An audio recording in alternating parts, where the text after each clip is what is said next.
So community had a very large input on my career and why it took off. And I didn't think I needed to go too much further than that because I was on course. I just flew from there. And you didn't transfer anywhere after community college? I went to Buffalo State College briefly, but I was already past that place. And I just really wanted to, I just was on fire. I was, you know, let me go. I'm out of here. But my husband, at the time, he wasn't my husband for a while, but he had a great influence also in my career, which was getting me into the public eye. And I wasn't a public eye person. I was very introverted, and he put me out there. And he kept saying, you know, at art shows, you have to go out there and talk to these people. So I'm not going out there. So they want to talk to me. They're going to have to come in here and talk to me here. And they did. So, but it goes on and on. I mean, it's here today. If you could sum up in words what type of artist you are, what would you say? I am a sculptor who likes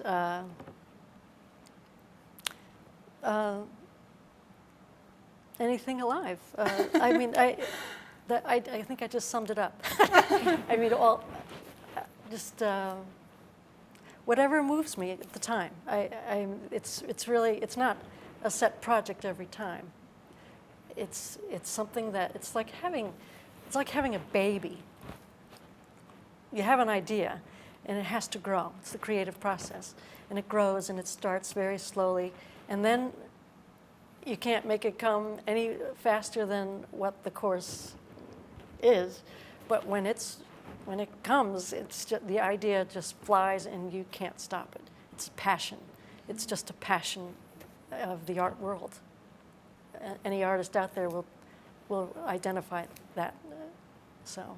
Did you have any other career paths that you wanted to take? If you didn't want to become an artist, did you have any other interests? I was going to be a veterinarian, and because I loved animals. Living things. Living things. I think I was just always an artist. I mean, I didn't really think about it. Maybe I wanted to be a nurse because my grandmother was, but no, not an artist. Simple. Do you get a lot of people asking you to do some artwork for them? Do you have a lot of personal things that you do for people? Do you sell your artwork, or is it just for show? Or I sell my work. I've learned if I make something from my heart that I want to make, you know, it's usually a good thing to sell, but to make. But if it's it just all depends. I mean, I'll do anything if it moves me, and that's pretty much it. Just. Will you be joining us at the gala? Will you be Yes, attending? Absolutely. I have to see if this is for real.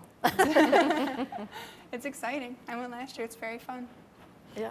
Jill, can you tell us any more about the gala?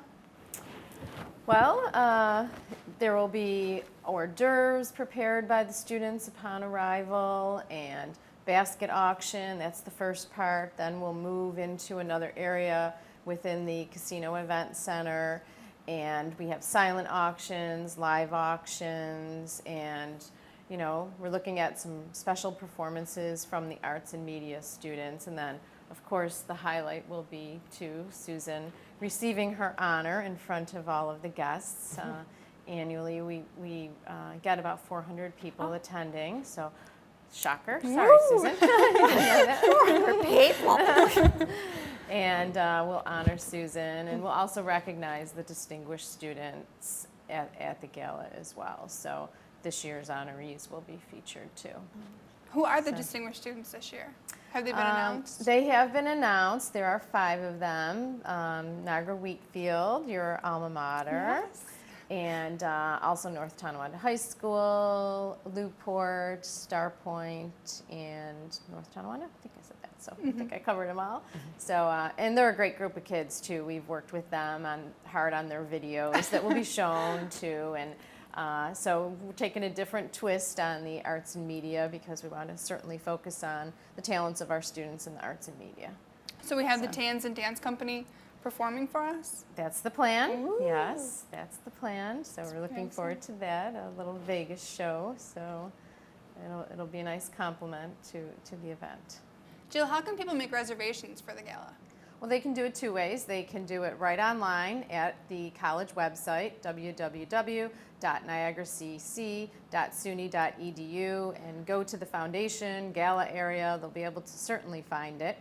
Or they can call our office at 716-614-5910, and we can take the reservation over the phone, or they could actually mail it in. Any of those ways would be perfect. So enough about the gala. What about the foundation? How can the public get involved? What's our mission?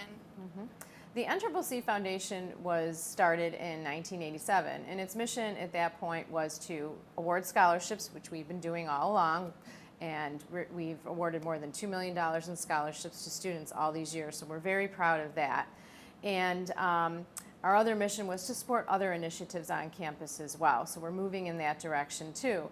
And the scholarships come from the major fundraiser, but they also come from private donations and corporate donations. A lot of alumni and a lot of our volunteers have set up scholarships in their names or in the names of other alumni. And because of that, we're able to award scholarships every year. We invest those funds and we give away the interest on those funds. So it's a way to continue and make awards perpetual in someone's name.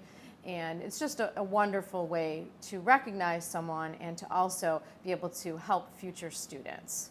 How can other organizations and clubs that don't know about NCCC and their scholarships, how can they get involved to make donations? Well, they can certainly make a contribution anytime online, and they can call us. I can certainly discuss and meet with people about how to set up a scholarship. It's very simple, very easy to do, and we would be glad to entertain any donor who has that interest in furthering the education of students. Are most of the scholarships for high school students, or are there scholarships offered for students that are actually in community college for their second year, or adult students? It's for all types of students. We have scholarships based on need. We have scholarships based on specific majors, also for athletics, and they're available to all students. There are some specific to those entering college right out of high school, but there are some for what we call non-traditional students, the older student who's returning back to college, or the student who's in their second, third, or fourth semester here. So we're really pretty open as far as that goes, and we have a committee, a scholarship committee that takes in all of the applications, makes sure that they meet the criteria, and then the selection process goes from there. And those are hardworking volunteers from our foundation board who really lead that effort.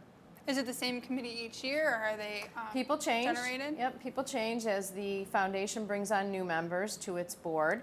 This year we're bringing on 6 new community members, so we're really looking forward to that. But we've had a lot of longtime members since the beginning, such as Norman Sinclair, and he is actually one of the honorary co-chairs of the gala this year, along with Bill Ross and his wife. So the volunteers really get involved in a number of aspects with helping us fundraise.